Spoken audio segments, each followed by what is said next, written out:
Hello, hello. We are here just being free and being real. And we're here to talk today in our sobriety circle.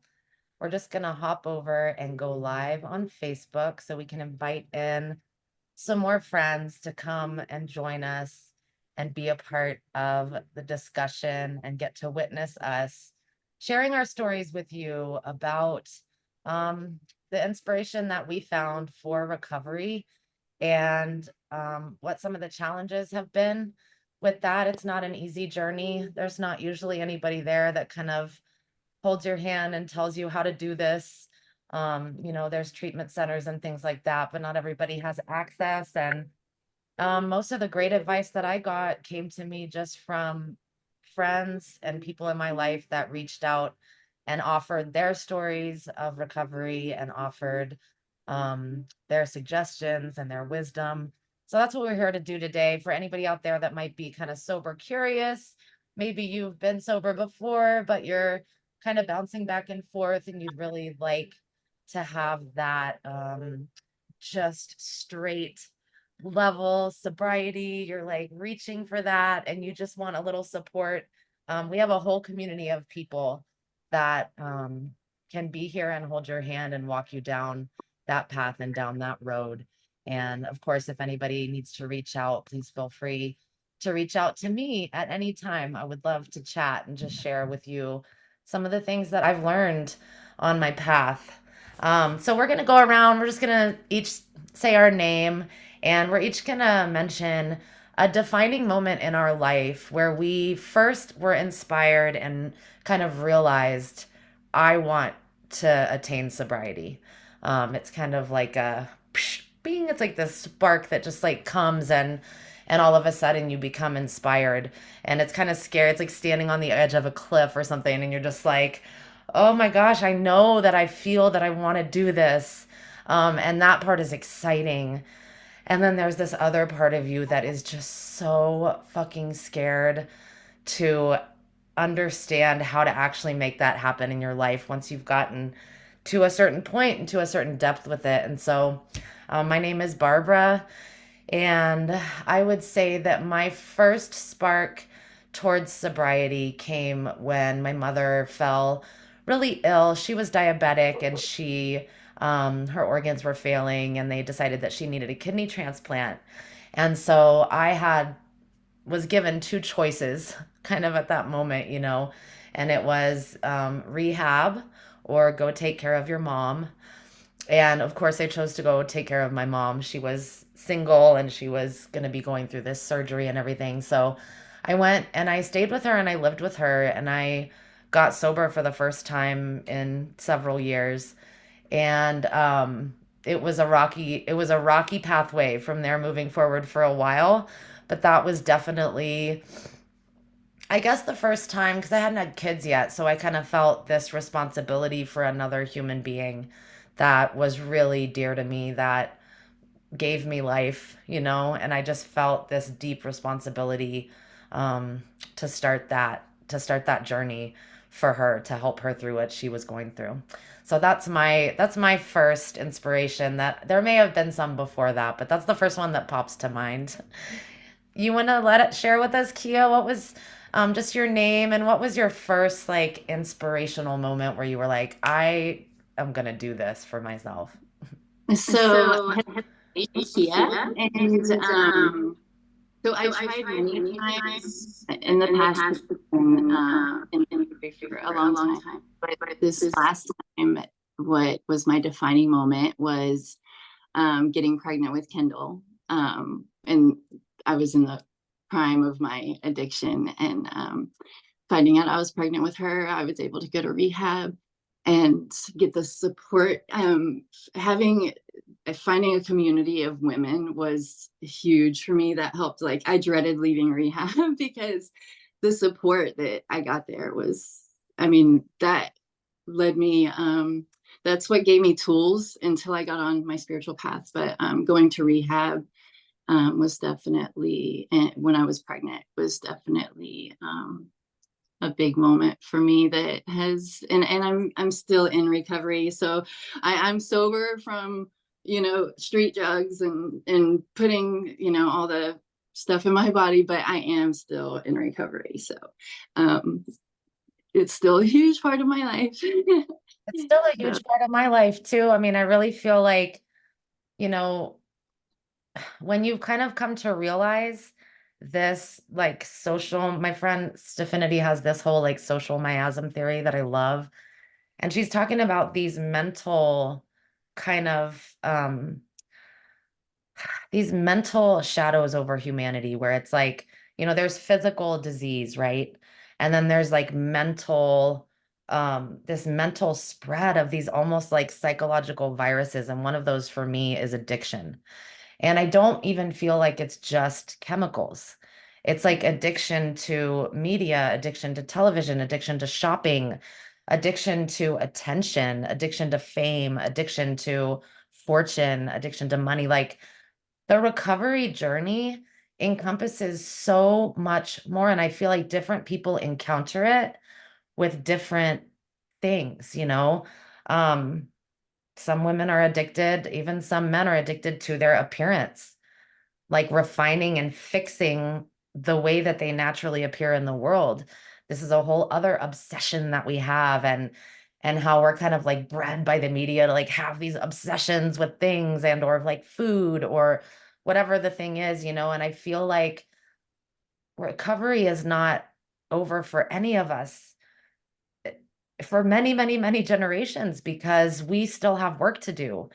And even after you stop doing drugs or, shopping every 5 minutes or whatever your thing is, or like eating a lot of sugar all the time, whatever the thing is, there's still all this work to be done in the world because you might step out of it, but you look around yourself and the world is still in it.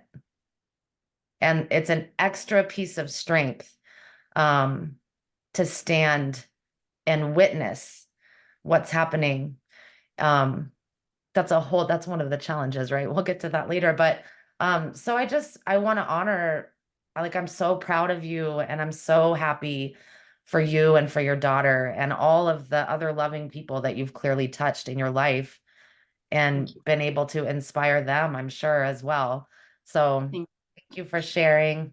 Yeah, that was probably a pretty impactful time in your life as well. Daniel, do you want to go ahead and share just your name and what that spark was for you? Sure. My name is Daniel David.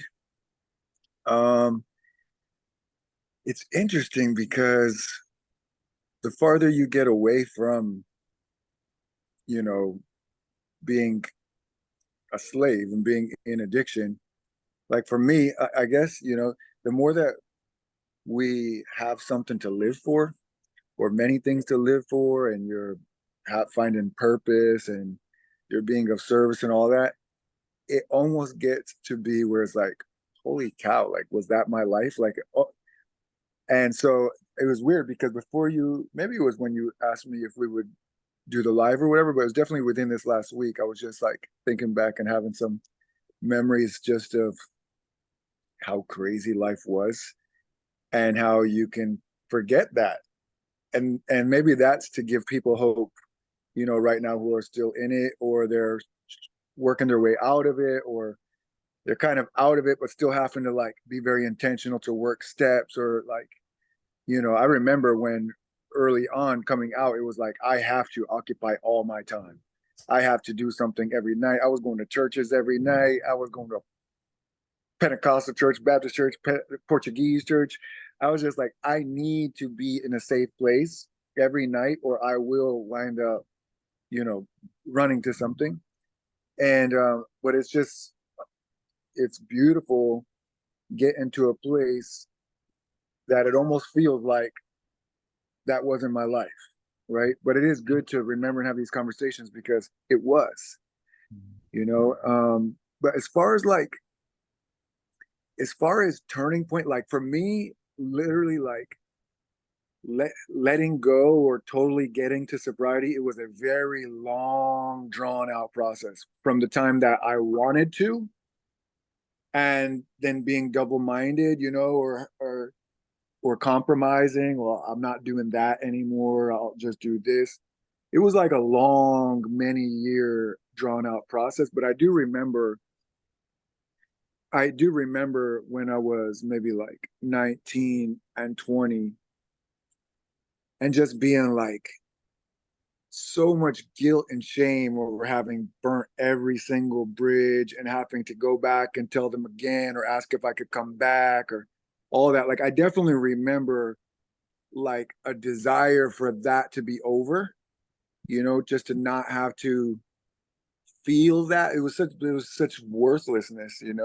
So that really wasn't a good enough catalyst for me because until you don't think about yourself in that way, you'll always run back to the thing because it's just escaping what you believe about yourself. Yeah, it's the shame and the blame part of the cycle where it's like you beat yourself up so much about the fact that you can't do it yet that you drive yourself back into your addictive psychological, like cycle.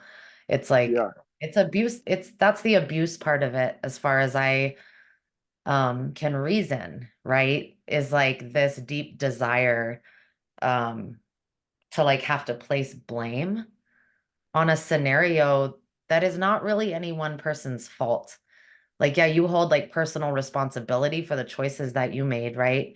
But then you have like the media and the government and the laws and the police state and all of these, whatever, the Fed, the CIA, like you have all of these other factions that drive and feed that system of addiction. Hmm. And you can't blame yourself for all of that. It's You almost like a take that narcissistic all on. relationship with yourself, Mm-hmm. right? It's like victim and blamer, all of that going back and forth inside yourself. Yeah. Yeah. Yeah. But for me, I guess like more than there being like some pivotal moment where I really wanted to try and this we're gonna do it this time.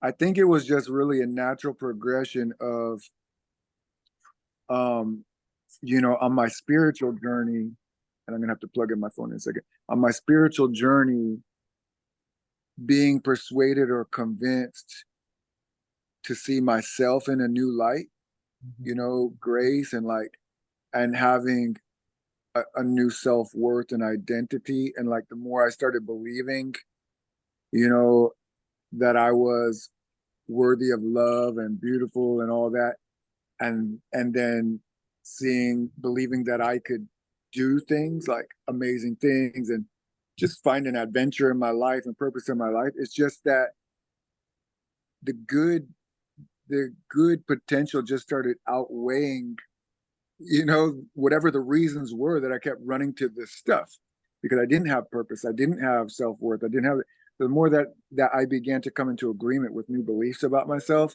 it just started naturally unfolding and occupying my mind and my attention more and more to where it just wasn't as attractive or appealing as it used to be. Mhm. Absolutely. And a lot of it has to do with the hormones in our body and the gut brain connection. Because when you dive into dependency on other chemicals, or you dive into dependency on your own chemical supply through shopping or, some of those other manifestations of addiction, you're essentially going on a roller coaster ride of hormonal control. Okay. Your gut microbiome is comprised of what comes out of the genes that are turned on in your body, right?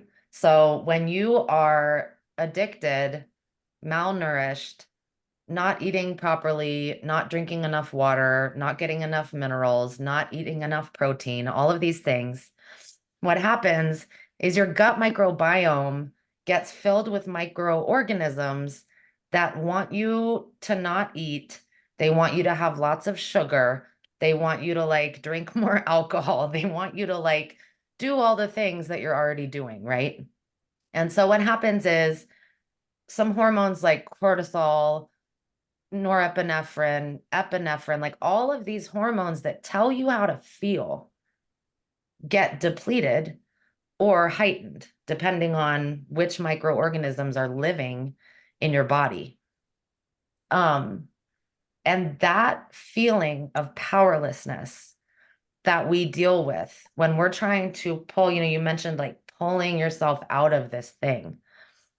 I mean, if you can be in a really like controlled environment, amongst family and friends, or maybe like in a recovery center where there's just no access now to the things that were feeding those microorganisms, then you can have that really powerful experience of like, oh my God, I feel better. And once you feel better and those hormones get back in balance and your body comes back online and all your circuits get reconnected, it's like, oh, this feels better.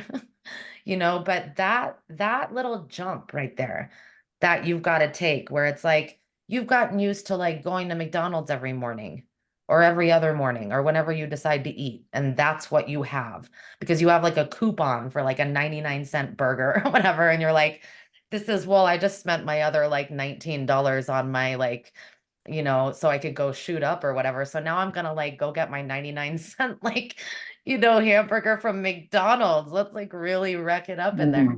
Mm. And you really get into those habits and those behaviors, and if you don't have that supportive community, and you don't have some of this information about what's happening inside of your body, that's where a lot of the blame and the shame comes in because you're like, I don't understand. Like, I remember sitting in those moments of like total and just completely feeling powerless. Like, I have to go do this because I feel like I'm gonna like die if I don't go do this, you know? And if I had only realized that, like, or had somebody there to like bring me an apple or like give me like an egg or something so that I could like get my hormones rebuilt in my body from the protein. Mm. Like if I had just realized that eating the fake food was for the, but like people don't know. Do you know what I mean? They just don't even realize, like that's not even where their brain is anyways. But what I've come to learn now, which they should teach us in school, like if you're in a DARE program in a middle school or a high school, they should teach you what these substances actually do to your body. Not like if Mm. you take this, you're going to end up in jail, or like if you take, Right. you're bad, or you're going to be like this.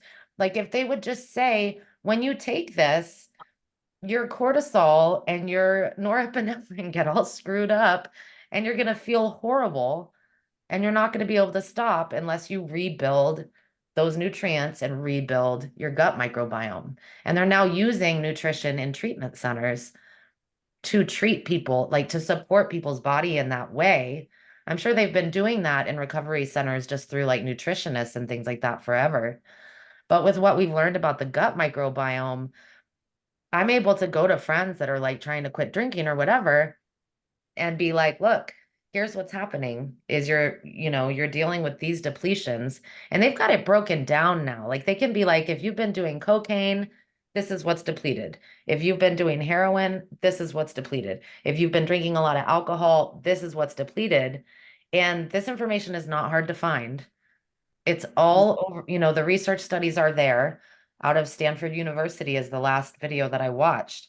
And so this piece of being able to help people understand how to support their recovery through nutrition, um, it's a like I consider it a blessing. And I think we have like 8 minutes left. So I just want to share before we get to the piece where we have some supports to offer you. For me, this is the greatest gift that I've received from recovery and from walking the path of sobriety is being able to educate people that don't know and give them pieces of information that can literally change their entire life, their entire being. Living in inner city Denver, it's everywhere. I mean, everywhere I go, I sing with a band, I dance, I do all these different things, and it doesn't matter where I go. Everyone's going out for drinks, everyone's doing some cocaine, everyone's like, and I'm just like, guys, it's not necessary. Like, listen to what I'm telling you.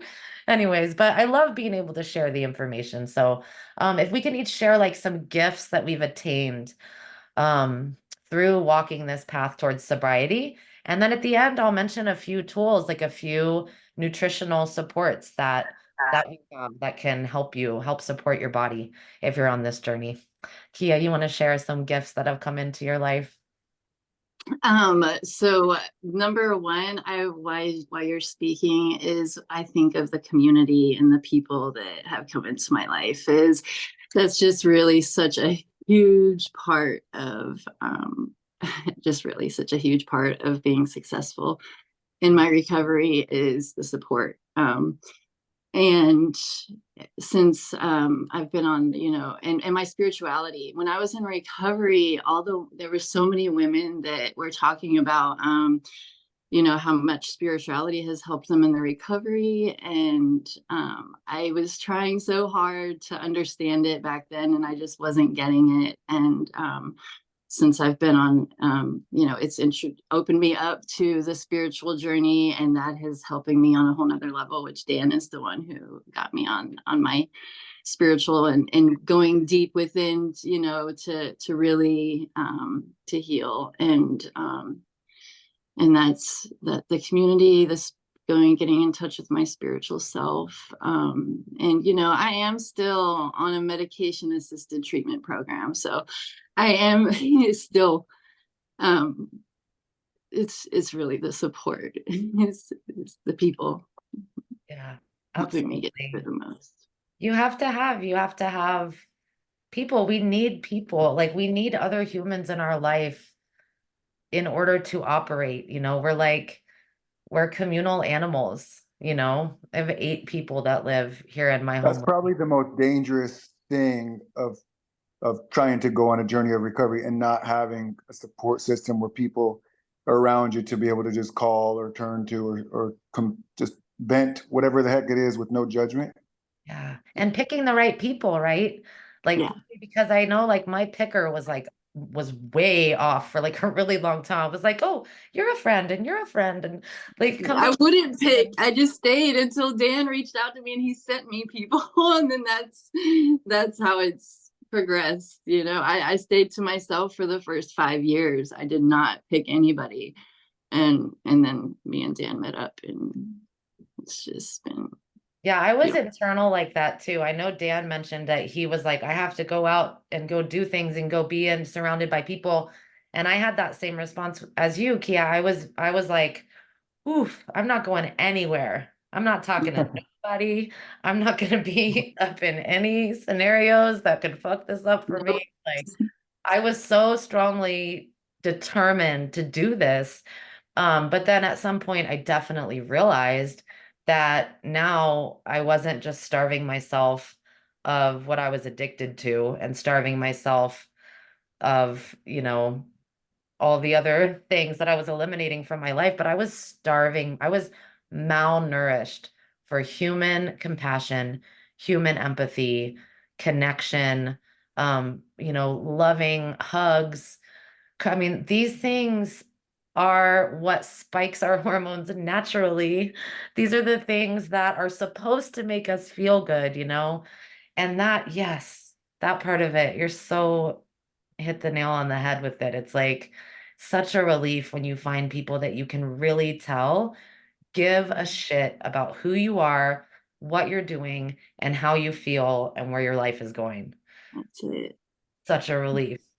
I'm so It glad, so glad that is. we found that. How Me about too. you, Daniel? What do you think is your biggest gift? Um, I think two things are very important, and one is a greater truth and one is a lesser truth. Mm. The and unfortunately for mine, I came into this lesser truth first, and I was excited because it was like, holy shit, it's waking me up. But it was about how dark and deceptive the world actually is. From the governments to the history to the medical industry to every possible thing you can think it turns out it's not what you think. And there's a lot of intentional, methodical stuff plotted and planned to keep you a slave. And it is important to know that. But if you find that one out before the greater truth, it can suck the hope out of you. Yeah. It can make you just be like, oh my God, what the hell? You know? But honestly, for me, you know, what what totally changed my whole life was the teachings of Jesus Christ and the words, not just worshiping him on a pedestal, but actually his words coming into me and making me become aware of the spirit being that I am. Mhm. And I was completely dead spiritually. I was asleep. I didn't even know I was a spirit. I'm a human, And those words cut through and penetrated, and it was a light that made me see that I wasn't just this body. I wasn't just everything that had been done to me or what my birth certificate says, and what he was, I am.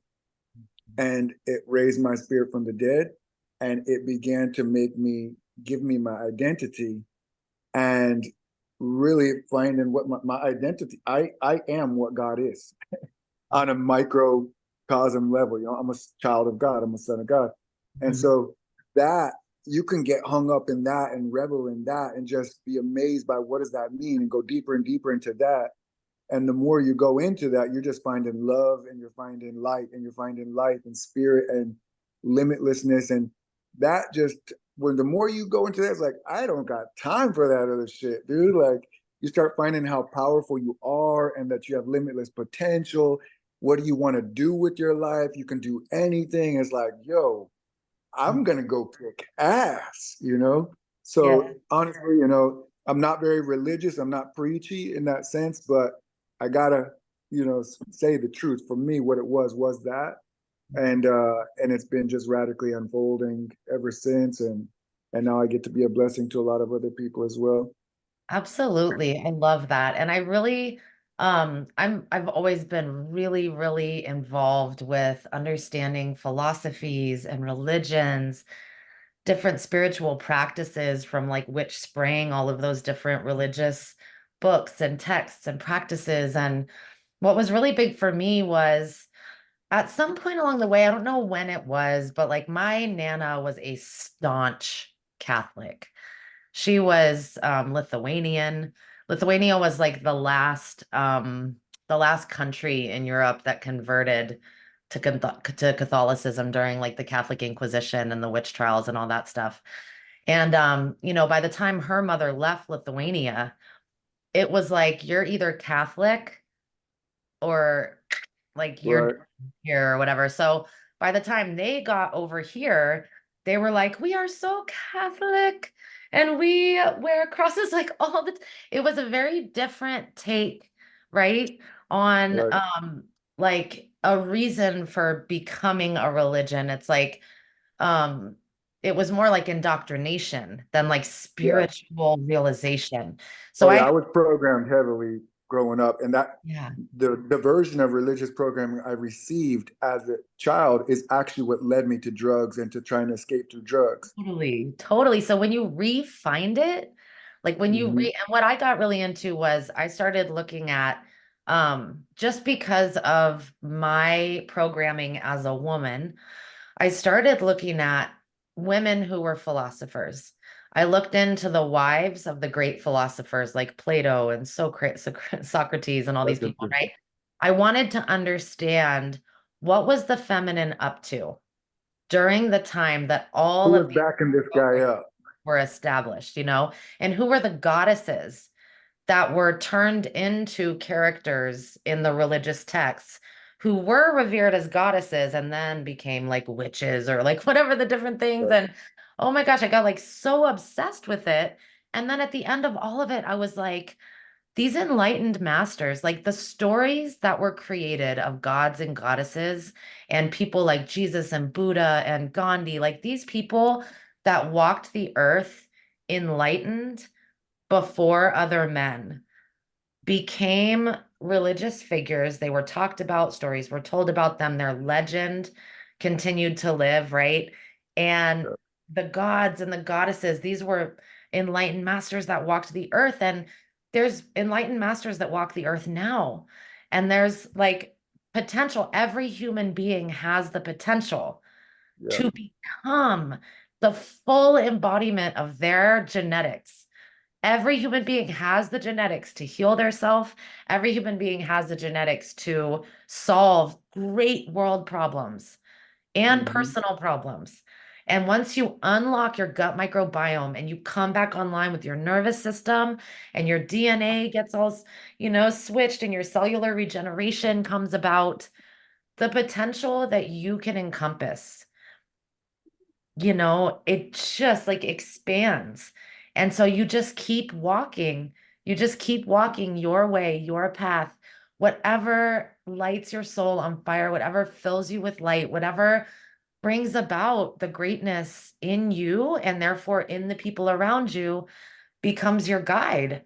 And when that good feeling becomes your guide, like that greatest self of you becomes your guide, the whole world just unfolds before you and it's almost effortless.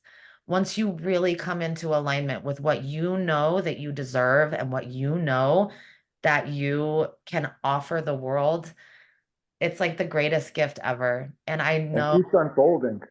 yeah, You never get to the place where you're like, I see it all, I get it all. It just keeps unfolding deeper and deeper. yes. You're like, more lessons. I love my lessons. I love my challenges. I love my journey. And it's such a relief. And so I'm so glad to have found both of you and that we got to come together today. I don't want to go too far over. I want to respect everybody's time that has come and shared space with us today. And definitely, Daniel, thank you for being here. I am very inspired by your story, and I know that others will be too when they have an opportunity to hear you speak. And Kia, I do beautiful. want to say we have a guy on our team, mine and Kia's Purium team. He's a Hmm. good friend of ours, and he just launched in Houston a sober living facility. It's Hmm. called Get Recovered, and he is now incorporating Purium into the program. So that's pretty awesome. Yes, yes. It's amazing because you can take, white American ginseng for your adrenals. You can take super aminos to build back up the hormones in your body. You can take Biomedic to repair your gut microbiome. And even just those three things. And we have like all kinds of other formulations, but these are formulations that come from ancient shamanic, traditional wisdom of what to feed your body that can help you with certain different things. And now it's all backed by science. And the research has revealed and unveiled the reality that these ancient people already knew because they were still connected to spirit. They were still connected to the energy of the earth and the animals and the plants. And they knew already what we are now just remembering Hmm. to bring back into our life. So if you are looking for nutritional supports and ways that you can assist yourself or a loved one, somebody else that might be going through this struggle and this challenge, I've literally had experiences with my two teenage boys of offering them certain nutritional supports. And within like a week, watching their mindset, their heart set, their energetic presence open up um I mean it is amazing once you realize this tool of nutrition that we have, this medicine of food that we have. So I'm glad that you mentioned that because I was going to touch on that too. So yeah, if anybody wants more information, please come in, reach out to us. We would love to share this with you, and I'll share this with you guys on your Facebook and tag you in there and just share, share, share. I'll put it up on YouTube eventually too. So, oh yeah, and hop over to my YouTube as well, Bar.B, and you can check out my YouTube videos about this and all kinds of other nutritional fun facts and things like that. I hope that you Yeah, guys have a beautiful week, and Thank I you hope so much. to do this you again too. soon. Yay, goodbye everyone. Hopping on Facebook.